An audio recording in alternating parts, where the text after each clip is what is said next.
Meshtabi Season 4今回のMeshtabiはGachi de Mata Tabathai Abetsu Kaiwai the best 13 des それでは早速 Let's get it started 1.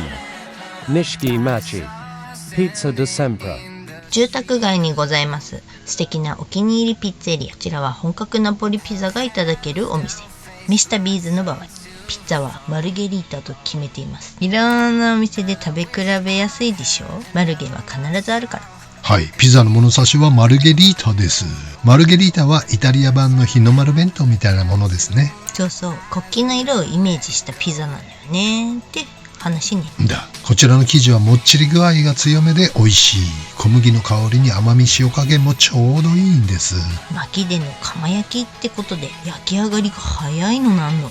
そしておじさんが大好きなローストチキン、ほぼローズマリーのハーブ風味でいただくイタリアンローストチキンが美味しいんです。ほんのり甘いのかな。しっとりジューシーチキンくどくないからなんぼでもいけますこれ。ねえ、皮がパリッと焼かれていてボーノボーノでございます。クリスマスにはこれが食べたいなと思いながら半端あっという間にペローでしたね。ローズマリーがこんなに美味しく感じたのは初めてね。ねえ、マルゲリータフレスカって生モツアレラモツアレラあれモタレラモツアレララモタレタモツアレラってキーボードで打つのむずい。打つのもむずいけど言うのもむずい。生モツアレラのもやモツアレラ生モツアレラ生モツアレラ生モツアレラも生モツアレラ生モツアレラ生モパレラ。すっげえ難しい。はい、皆さんもどうぞ。せーの。生モツアレラ生モツアレラ。マルゲリータ食べたいね。次回にキャリーオーバーね。だ。2. Shin Eidai Sala Senjin no Mugi ログハウスのお蕎麦屋さん。土曜日のお昼時開店直後に伺うとほぼ満席。ほぼ満。駐車場も常にびっしりだった上白石もね。はい、引きたて打ちたて茹でたてのマシュー産そばが味わえるということで、客層は人生のパイセンが多いので期待大でござる。店名のサラセンジンの麦という聞き慣れない言葉はイタリア語でそばのことなんだそう。イタリア語でそばはグラーノサラチェーノと言うんだってさ。グラノサラチェーノ。イタリア語だったのね。おしゃれ。イタリアにもそば粉で作られるピッツォッケリってパスタがあるんだけど、それが食べれるわけではないんだよね。はい、完全無欠のジャパニーズそばでございます。ジャパニーズそば。こちらでは土日祝日限定プラス100円で田舎そばにも変更できるそうですが、通常9割打ちということで初見につき通常の9割でいただきます。あらまあ、一緒に行けば食べ比べできたのにね。でもあなたには第二昼食っちゅう任務があったからさ。そうさ、カツカレー&ラーメンさ。ちょうど隣のおじちゃんが田舎そば頼んでたんだけど、そばが真っ黒じゃったよ。黒？炭って思っちゃうぐらいな黒いそば。そんなに？今まで見たどのおそばよりも黒い。食べてみたい。エベツブラック？でしょう。はい、人気ナンバーワンのごぼう天せいろでございます。綺麗なおそばにごぼう天の形がキュンです。あら、可愛らしい。初めてのフォルムじゃないこのごぼうタイプ。生揚げなのかな？微妙、よくわからんかった。炊いてるような気もするし、美味しくて無で食べちゃった。程よい歯ごたえにさっくり衣。あなたもこれ好きなタイプよ。食べてごらんさい。デビなのかな？ぽいでしょ。3. Nishi Nopporo Chugaku Rioli Minju Shuka 西のっぽろの江別恵庭線沿いにある中華食堂。旨辛もっちり刀削麺と麻婆チャーハンが美味しいという噂を信じちゃいけないよ。ということでやってまいりました。でも刀削麺ってあんま美味しい印象なくってさ、正直あんまり期待はしてなかったんですけれども、保険かけちゃうよね、気持ちに。保険？ほら、あんまり高い期待を抱いちゃうとさ、そうでもなかった時のがっかりシミュレーションっていうか、失恋レボリューションっていうか。じゃじゃーん。麺はきしめんのような太さでパイセンの書き込みに書いてたけど、いやいやうどんどころじゃないよね。金太郎飴みたいな太さだぜ。ぼっこ状態。それを乱切りにしてっから麺って感じじゃないんだけども、どっちかっていうと最多のうどんって感じ。最多？多いの田じゃなくて太いの種。ああ、そういうことね。もっちり柔らかで美味しいんだよ。これがまたなかなかの辛さなんだけど、その中に旨味があります。この麺最高にうまいね。ここに来なきゃ食べられない、間違いなく最上級の刀削麺ですわ。ねえ、美味しい。辛さが何段階まであるのか不明ですが、岡江久美子お姉さんの言う通りに普通より2アップで注文してみたんだけど、結構辛くてね。ああ、誰かに似てると思ったら岡江久美子に似てんだ。綺麗だった人だね。こら。だけどもすするな危険。すするとプハーいっちゃいますね。これ辛さ的には許容範囲ギリッギリの感じ。そう、私はまだまだいけそう。スープに甘さがない分、白菜と豚肉の甘さがオアシスになりますね。残念ながら麻婆チャーハンはランチのみのメニューってことで、この時は食べられませんでした。からの麻婆豆腐定食、これがまたうまかったですね。辛くてめっちゃ濃いんだけど、もう一口食べてやべえと思ったのね。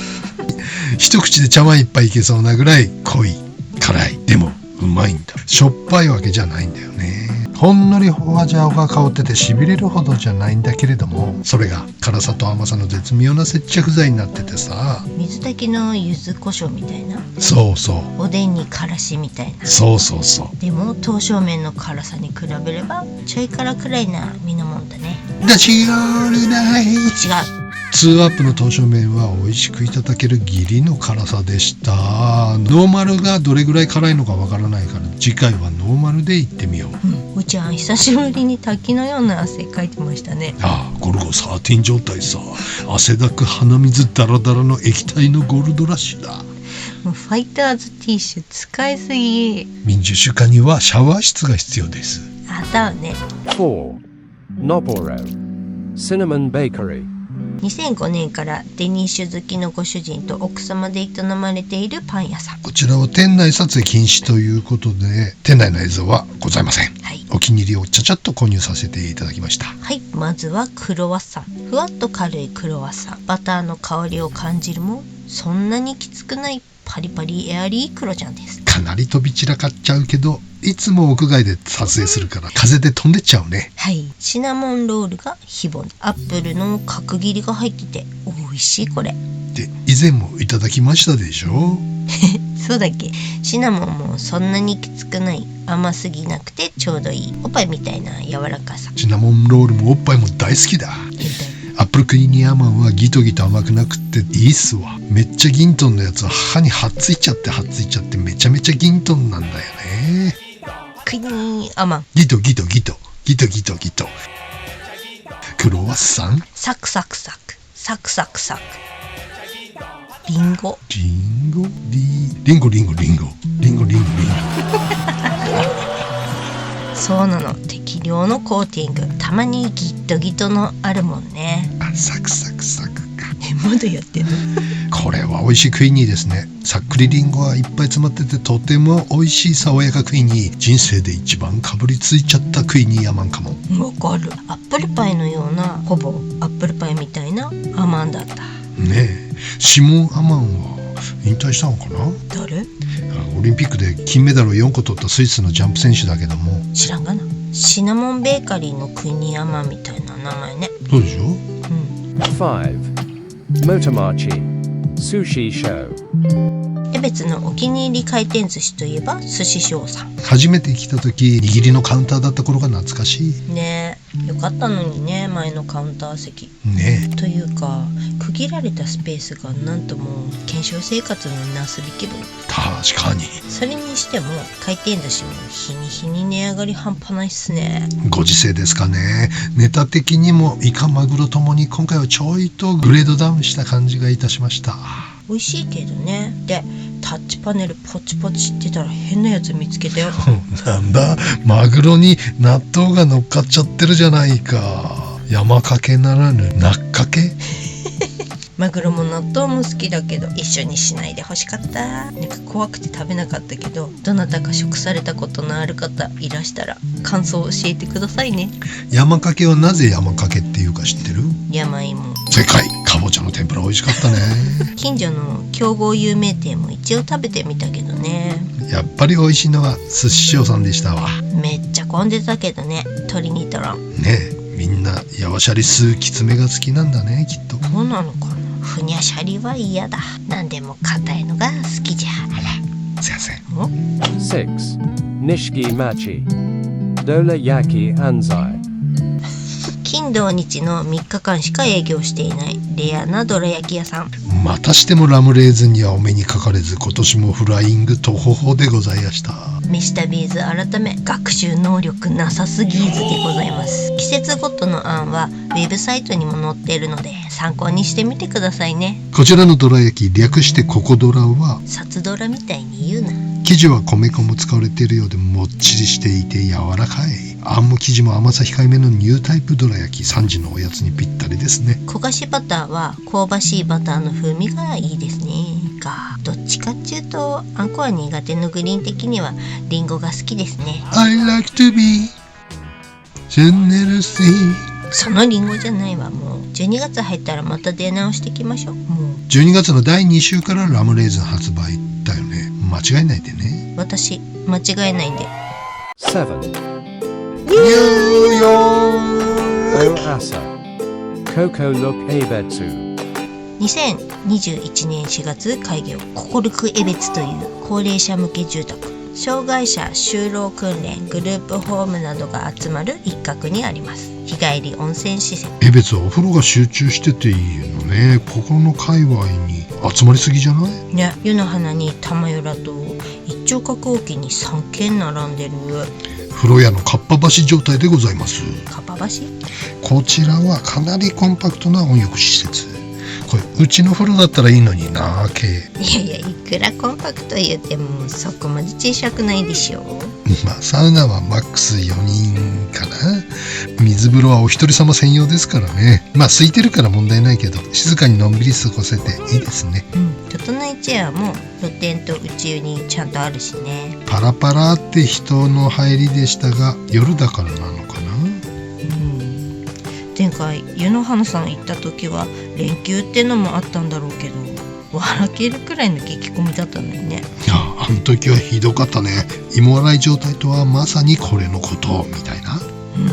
同じ敷地内にパン屋さんとうどん屋さんもあって、食事と入浴セットがバリ安いよね。天丼ミニうどんセットが1030円っていうのがすごいよね。ちゃんとエビ2本2本入ってんの？すっげえな。すんげえな。入浴料込みだからね。ね。 8. Today's Katsu Curry Oasa Juling。 3番通り沿いの角地にございます。お食事処ジュリンさん。夜は居酒屋チックに看板を消して営業中。この店の夜は看板消してます系、最近見かけるんだけど、これ何なんだろうね。ね、節電一元さんあんまり来ないでね系。単なる付け忘れなのかわかりませんが、はい。昭和天皇崩御の時はみんな看板消して営業してたのを思い出しましたね。いつの話？昭和の終わりですから1989年ですか。そうだったか。ちゃんとちょいからスパイス香るキーマっぽい欧風カレーって感じで、濃そうに見えてちょうどいい味加減。カリッと焦げ気味に揚がったカツが香ばしくてうまい。肉厚は100万円を超えているよ。熱々サクサクでロースの旨味と脂身の甘みがあり、いい肉使ってるぞーって感じ。ボリュームはあるんだけども、ご飯がバクってないのも嬉しい。うっかり完食。ちょっと高いかなっていうのは物価高のせいなのかな。マジ1350円。普通になってきたね。カツカレーアンダー1000円特集やろうと。いいね。美味しいのあるかな。あるといいな。ね。 9. Oasa Nikub。 江別にあります完全予約制のイタリアン。こちらはビューアーさんのおすすめタレコミいただいたお店。情報提供ありがとうございました。ありがとうございます。あれ、これてるちゃんにいた人だったっけ？らしいです。そうみたい。ランチはコースのみで2種類となっております。メインをつけるかつけないかの違いなんですけどもね。あ、そういうことなんだ。なるほどね。そうなの。今回はメインなしのパスタランチにしてみたよ。ただパスタが5種類あって迷ったので、スタッフさんおすすめを聞いたらば、タラバガニもあんの？じゃあサロマさんかきと生海苔のパスタがこの日から始まったとのことでね、冬の味覚タチの自家製パスタも美味しいですよって言うじゃない。泣かないで。チーターパスタ気になるね。 Cheetah pasta. でしょ。迷いに迷いサロマさんかきにしてみました。そっちかい。はい、すいません。まずはスープから。紅はるかのスープ、ナチュラルな自然の甘さなんだけど、とびきり甘くて美味しい。さつまいものスープね。ありそうでなさそうな珍しいね。ね、前菜の生ハムと梨にリコッタチーズはバリうま。梨の甘さと生ハムの塩気、リコッタチーズが爽やかでございます。もう全部美味しいの。あれ、彩りも綺麗で女子好きな感じだねこりゃ。そうそう、お待ちかねのパスタでござる。うおー、プリップリの牡蠣がいっぱい乗ってはる。牡蠣に生海苔だからさ、かなり和風になるのかな思ったら、しっかりイタリアンテイスト。あまり美味しそうじゃないね。なんだと、生臭さもなく海苔の風味がふわーっと小ぶりの牡蠣からしっかりオイルに旨味が抽出されてる感じで、ウルトラボーノ。 Ultra buono. ウルトラは英語で使うんだそこ。あ、やっぱりこういうレストランは2人で来たいよね。やっぱり一人じゃ寂しかったのかい。デザートはね、おじさん大好き大人ティラミスだったよ。完全する。ドリンクはコーヒー、紅茶、エスプレッソからお好きなものが選べます。コーヒーも美味しかった。最後までボーノボーノでございました。なんと11月11日で1周年だそうで、おめでとうございます。五木ひろしの日に開店したんだね。そうなの？五木ひろしの日？そうなの。そうなの10. Noboro. Katsuhei. 信じられない素晴らしいラーメン屋さんが江別にあるんです。はい。ワインもっと勝手に恋したり、Redo. ワンコインラーメンっていうのが去年まではたくさんあったんですよね、札幌にも。でもさすがに今年は軒並み値上げして600円700円になっちゃってるの。そりゃそうだ、この物価高に光熱費まで上がっちゃって、そりゃ無理よ500円ラーメンって。そうなんだ。ってことでここも値上げしちゃったんだろうなって心にがっつりシミュレーション保険をかけて600円になってる予想で参上したっけ。なんと700円ねえと思いきや、うん、お値段据え置きだったんです。すごー。500円のパパってこと？あ、違った500円のママってこと？そういうこと。しかも知ってた？こちらは味噌ラーメン発祥の三平さんで修行された方のお店だったんです。知ってた。あれ知ってたの？知ってたの？言ってよ。俺言ったよ。今回初めて味噌食べたんだよね。したっけ？あれなんか似てるぞ思ってさ薄いさっぱりとした味の味噌ラーメンがね。はいはい、昔ながらの濃ゆくない味噌ラーメンね。そうなんですよ。あ、そういえば三平にも鉄火麺あったもんね。でしょう。三平さんよりもさっぱりしてんじゃないかな、こちらの味噌ラーメン。このレジェンド味噌ラーメンが500円でいただけるとは驚きの江別界隈でございます。でもおそらくがっつりパンチの効いた味が好きって方々が食べたらお湯って思うかもしれないけどね。だから高齢の方女性が多いんだね。500円ラーメン貫いてくださってありがとうですね。本当にありがとうです。11. Nishi Nopalo. Koropokalu Sunsaw. かなり山奥森の中、ナビなしではたどり着けないお店。本当にお店あります系の。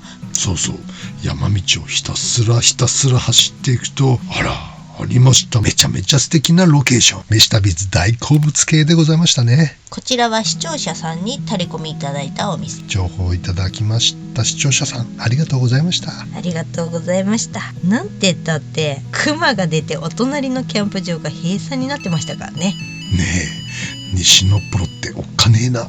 ねえ、この時はまだ夏だったので、こちらすだちそばをいただきましてね。涼しげでええですな。テラス席もあって短い北海道の夏の思い出って感じでしょう。見て楽しい、食べて美味しいすだちそば、バーグリーンの俳句。ケア。すだちの香りが爽やか。お蕎麦のコシもしっかりで大満足でした。焙煎情報によると今期は12月8日までの営業らしいんでね、また来年だね。じゃあ夏そばをいただくには最高のお店でした。来年は一緒に行こうね。熊よけの鈴持ってった方がいいかな。大丈夫じゃね。熊よけスプレー買った方がいいかな。あれ高いからいらない。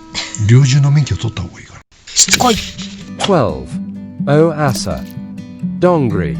観光客にもちくわパンで有名などんぐりさん、大朝店にお邪魔しました。ジョイフルさんと同じ敷地内なので駐車場も止め放題でいいですね。どんぐりさんでは各店舗で限定商品がありますが、大朝店ではなんとじゃがいものピザってことで、うちのじゃがいもおじさんが素通りするわけもなく、はい、なんとうどんとラーメン直後満腹にもかかわらず消毒食いでございます。しかもなんとこちらの店舗ではイートイン利用の場合、焼きたてのピザがいただけちゃうんです。そうなんです。これ2オーダーで伸ばして焼いてくれるんですよね。これが770円ってすごくない？ねえ、よくあるピッツェリアのより一回り小さい感じだけど、一人1枚ちょうど食べきりサイズでいいわね。んだ。混雑してる時や材料の関係で難しい時もあるそうなので、レジでご確認くださいね。もっちりパンピザよりの生地が美味しいじゃない。小さめだけど厚みがあるからかなりのボリューム。もうお腹パンパン。パン屋だけにコロッケもサクサク衣が美味しいね。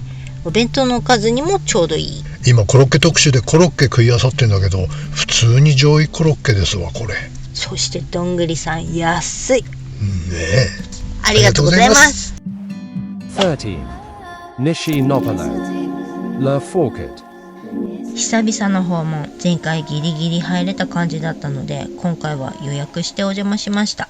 イタリア語でフォークという意味を持つラ・フォルケッタさん。La Forchetta。隠れ家のように裏道にひっそりと佇むイタリアンレストランでございます。江別に移転されて16年。その前は札幌東区で6年ほどお店をやっていたんだそうよ。あ、そんな経ってんの？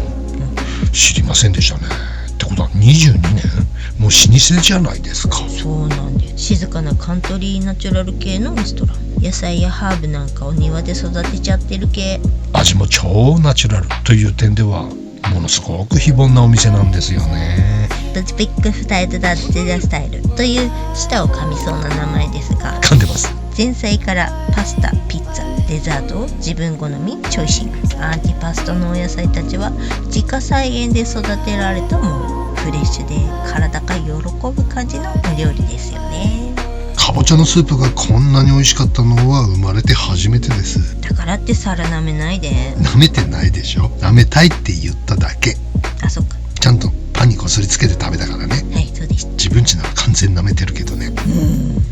おいちゃんチョイスのピザは人生最強のクリスピーピザ。3枚は食べれるんじゃないかいっていうぐらいに軽い。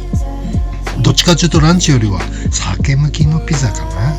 トマトのナチュラルな甘みが爽やかなマルゲリータです。私のニョッキも初めて見るタイプ。あなたのニョッキ？私のニョッキ、コロコロニョッキ。何ニョッキいただろうね、あれ。68ニョッキぐらいはいたんじゃないかな。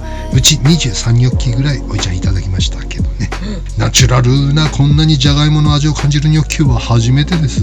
はい、またソースが美味しすぎてもう持って帰りたくいくらいだった。お料理に負けず劣らず、お店の雰囲気も素敵ですね。ひょっとして建てちゃった系ってうちのおじさん根掘り葉掘り聞いちゃうんだから。はいはい、根掘り葉掘りおじさん出動でございます。この建築屋にはできないような造作が随所に施されていたもんだからさ。建物は専門家にお願いして建てたそうなんだけど、細かい造作はスタッフさんとオーナーでアレンジ加えたんだって。すごいですよ。いろいろ楽しい。トイレの中なんかもね、すごい凝ってらっしゃって素晴らしいお店でした。お店の人がさ、キラキラしながらお話ししてくれるとこっちまで楽しくなっちゃうよね。いいなあ、なんかお店作るの楽しそうだなねえ、超ナチュラルなテイストなので濃い味好みの方にはおすすめしませんがね。素材の味を大切にされてるお店ですね。ごちそうさまでした。ごちそうさまでした。Chikai no Meshitabi wa Gachi de Mata Tabathai. Kang Tong Mendes. O Tanoshimini. See you soon. 他にもたくさん美味しい店あるんだけどね、はい、ブラボーパパやビッグフォレスト、花カリ、空のポンディ形状は品切れだったし、ちょっとなかなかタイミングが合わなくてね、そうですね、行けなかったのもあるんだけども、臨時休業、定休日、はい、その他もろもろって感じですかね。緑が多くていいですね、別はね。ね、公園多いよね。そう、土地はあるから、うん、すぐそばに熊が出ちゃうんだからね。熊はもうどこでも出てくるね、でも今年はいいみたいね。車中泊をやめて暖かいお家に帰ってくると風邪をひいてしまう飯旅でございます。これなんなのなんでしょう。あの寒い車中泊旅をしてる時は全く風邪をひかないんだけども、家に帰ってきたら速攻風邪をひくという。寝起きで喉がすぐ痛くなるんですけど、これは乾燥のせいなのでしょうかね。よくわかりませんが、やっ記事だね、ぱり自然ナチュラルにしてた方が健康でいられるってことですよ。そうですね。薬も飲まず病院にも行かず、それは昔から言ってない、はい、薬嫌いなおじさんね。今年はコロナで騒ぎませんね。でもそんな。そうですね。兵庫県知事問題がすごいのでコロナどころじゃないんじゃないですか。マスコミ必死ですよ。石破さん兵庫県知事問題で今年は乗り切ろうと思いますそればっかり。今年のテレビはそれで、野球も終わっちゃいましたしね。野球終わっちゃってもう退屈だね。ちょっとね残念だったね今回の。決勝負けちゃったけどね、いいじゃん。無敗で決勝まで行ってさ、盛り上がったじゃないか。素晴らしい。台湾もいいチームだったしね、いいピッチャーもいた。どっちも良かった。でもこれに関してもまたネットでさ、采配がどうだとか、あの時送りバントがどうのこうのとかね、みんな書くんだよね。でも大多数の日本人は、いやありがとう惜しかったねって、でも楽しませてもらったよ、ありがとうって思ってて、別にそれはでも書く人もいるけど、ほとんどの人は書かないんだよね。書かないね。テレビの前でおめでとう、お疲れ様で書く人っていうのは何%ぐらいいるのか分かんないけど、相当少数だと思うね。その中でもそのネガティブを書く人っていうのは相当な少数派だと思うけど、なんで書くんか、楽しいそれ書いてって聞きたい。あれじゃない、誰も話聞いてくんないから書くんでしょきっと。そういうことなのか。お家で話しても奥さん返事もしないみたいなさかわいそうなやつだね。